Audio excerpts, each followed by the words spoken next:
So, heto na mga kabowlers, Warriors Potential Big 5 inilabas na at ang balita patungkol sa isusugal nga daw ng Lakers si Rui Hachimura para sa isang star player. Tara na't pag-usapan natin yan dito sa Basketball Hot Shots.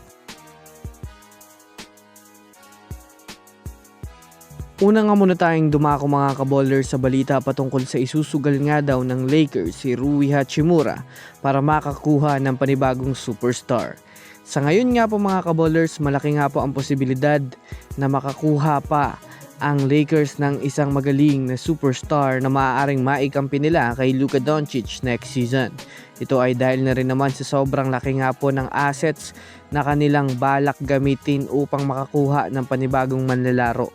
Well, kung susumadahin nga natin mga kabowlers, matapos matalo nga ang Lakers ng nakaraang season, ay dito na nga po natin makikita na wala pa nga talaga ang Lakers sa pagiging championship contender dahil na rin naman sa hindi nila magawa na makaabante sa playoffs. Kahit man nga po nandoon pa si Luka Doncic ay masasabi natin na kukulangin pa rin ang kanilang lakas dahil na rin naman sa madali lang nga para sa OKC na durugin at ilaglag sa playoffs. Bukod pa dyan, mayroon nga pong nire-request si Rui Hachimura na bigyan ng mas malaking kontrata.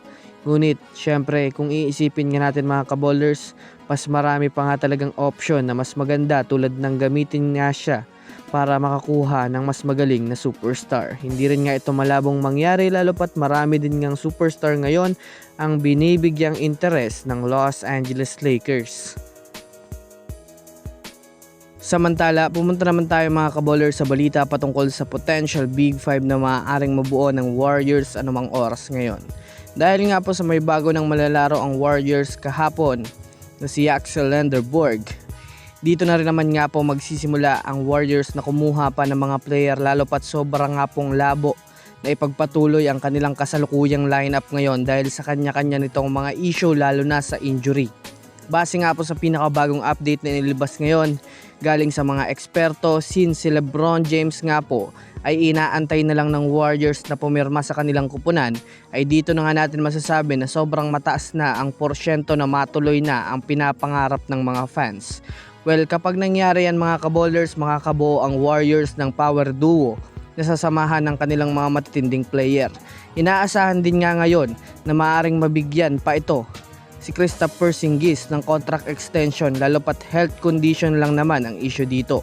Kaya kailangan lang nito na bigyan ng sapat na kondisyon at pahinga para lang makapagbigay ito ng malakas na impact para sa Warriors. Kaya masasabi natin mga kabowlers, kung sakasakali na makuha ng Warriors si LeBron James ay talagang masasabi natin na sobrang lupit ng magiging lineup ng Warriors next season.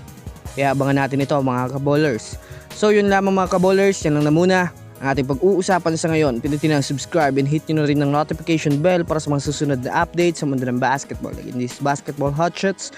Thanks for watching.